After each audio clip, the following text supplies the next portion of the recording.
কিস্তির কাজ বানানো যখন সম্পন্ন হলেন, তখন আল্লাহ পাক রব্বুল আলামিনের কাছে নূহ আলাইহিস সালাম জানতে চাইলেন যে আল্লাহ পাক রব্বুল আলামিন প্রলোভন কবে শুরু হবে।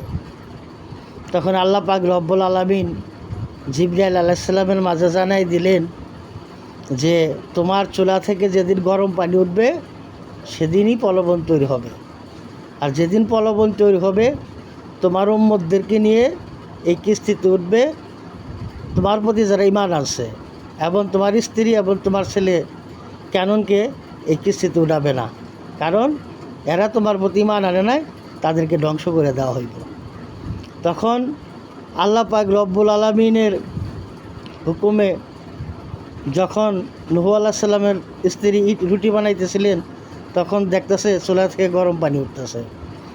তখন নূহ আলাইহিস সালাম সমস্ত উম্মতদেরকে, তার যে উম্মত ছিল, ওই কিস্তিতে উঠাইলেন। আল্লাহ পাক রব্বুল আলামিন হুকুম দিলেন যে পশু পাখি জীব জানোয়ার সব একজোড়া করে নেওয়ার জন্যে, এবং ফল ফাকড়া বীজের চারা নেওয়ার জন্য, আঙ্গুরের চারা বিচি নেওয়ার জন্যে, এইভাবে আল্লাহ জানাই দিলেন। আর আল্লাহ পাক রব্বুল আলামিন যেভাবে তাকে নির্দেশ দিয়েছিলেন সে সেইভাবেই সব কিছু একজোড়া করে কিস্তিতে তুললেন, এবং তার উম্মতদেরকে কিস্তিতে উঠালেন, এবং তার স্ত্রীকে কিস্তিতে উঠলেন না।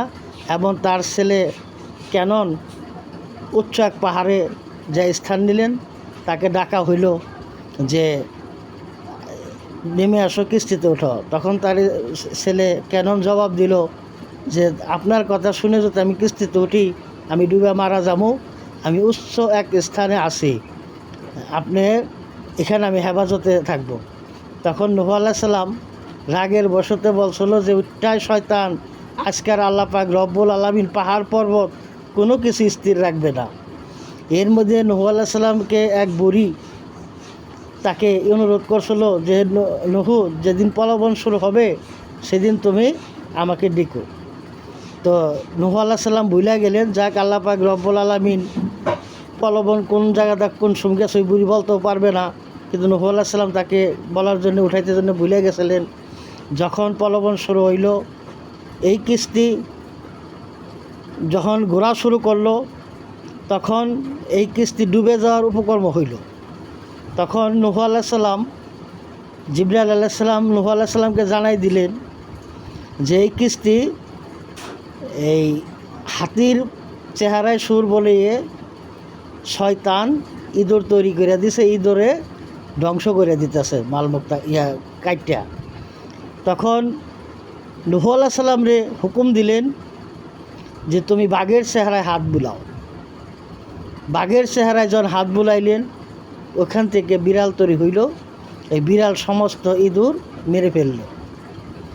তখন এই 6 মাস পরে ঘুরতে ঘুরতে প্রলোভন বন্যা যখন চলে গেল, জ্যোতি পর্বতে গিয়া এই জাহাজ ভিড়ল। যখন জ্যোতি পর্বতে জাহাজ ভিড়ল, তখন পানি সব চলে যাওয়ার জন্য 7টা নাল কেটে দিলেন জিবরাইল আলাইহিস সালাম। সমস্ত পানি চলে গেল। পানি এক ফোঁটা পানি আর ছিল না। তখন যে পানি, খাবার পানি সংগ্রহ করার জন্যে নূহ আলাইহিস সালাম কবুতরকে পাঠাইলেন যে কোথাও কোনো পানি আছে কিনা। তো কবুতর একখানে কিছু লাল পানি দেখে ওখানে পাও ডুবাইয়া নূহ আলাইহিস সালামের সামনে যখন গেলেন, তখন নূহ আলাইহিস সালাম বুঝতে পারলেন যে কবুতরের পাও অর্ধেক লাল দেখা যায়, নিশ্চয়ই কোনো জায়গায় পানির সন্ধান নিয়ে আসছে। তখন কবুতরে আদর করে দোয়া করলেন যে আমি তোমারে এই আশীর্বাদ করলাম, মানব জাতির কাছে চিরদিন তুমি আদরের পাত্র হয়ে থাকবে। তখন ওই জ্যোতি পর্বতে যখন জাহাজ ভিড়ল, ওইখানে ওই কিস্তি ভেঙ্গে আল্লাহ পাক রব্বুল আলামিনের হুকুমে একটা জ্যোতি মসজিদ তৈরি করলেন। পৃথিবীতে সর্বপ্রথম এই জ্যোতি মসজিদ তৈরি করলেন নূহ আলাইহিস সালাম, তাকে শরীয়তের নবী বলা হয়েছিল। এই জ্যোতি মসজিদ তৈরি করে 6খানা মসজিদ, তার 160 জন উম্মতদেরকে নিয়ে তিনি সর্বপ্রথম নামাজ পড়ান এই জ্যোতি মসজিদ তৈরি করে।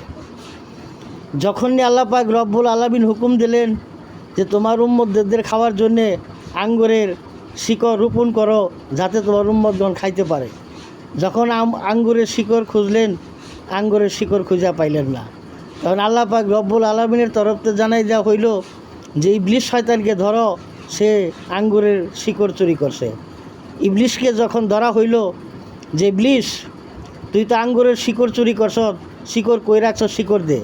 তখন ইবলিস বলল যে আমি আপনার আঙ্গুরের শিকড় দিতে পারি, আমার 3টা শর্ত আছে, এই 3টা শর্ত যদি মানেন তাইলে আপনাকে আমি আঙ্গুরের শিকড় দেব। তখন নূহ আলাইহিস সালাম বাধ্য হইয়া এই 3টা শর্ত মানলেন। 3টা শর্ত ছিল যেই আঙ্গুর গাছের বীজ যখন শিকড় যখন রোপণ করবেন আপনি একবার পানি দিবেন, আর শর্ত অনুযায়ী আমি 3বার পানি দেব। নূহ আলাইহিস সালাম একবার পানি দেওয়ার ফলে এই আঙ্গুর খাইতে মিষ্টি হয়, আর ইবলিস শয়তান 3বার পানি দেওয়ার পরবর্তীতে এই আঙ্গুরে দিয়ে মদ তৈরি হয়। আর এই মদ তৈরি হয় এই জন্যে যে তিনি 3বার পানি দেওয়ার পরবর্তীতে 3বার উনি জানোয়ারের রক্ত দিতেন। পানির বদলে ইবলিস শয়তান জানোয়ারের রক্ত দিতেন, বাঘের রক্ত দিতেন, শোয়ারের রক্ত দিতেন, এবং বাঘের রক্ত দিতেন, শিয়ালের রক্ত দিতেন। এই রক্ত দেওয়ার কারণে এই আঙ্গুর থেকে মদ তৈরি হয়, আর এই মদ যারা খায় তাদের এক এক সময় এক এক রূপ ধারণ করে, যা বলতে গেলে জানোয়ারের রূপ ধারণ করে। আমার এই ভিডিওটা ভালো লাগলে সবাই লাইক, সাপোর্ট, শেয়ার, ফলো সবাই করবেন। ইনশাল্লাহ আগামীতে আরও ভালো ভালো ভিডিও দেওয়ার জন্য আমি চেষ্টা করব। ধন্যবাদ সবাইকে, বলতে হইলে ক্ষমা করবেন।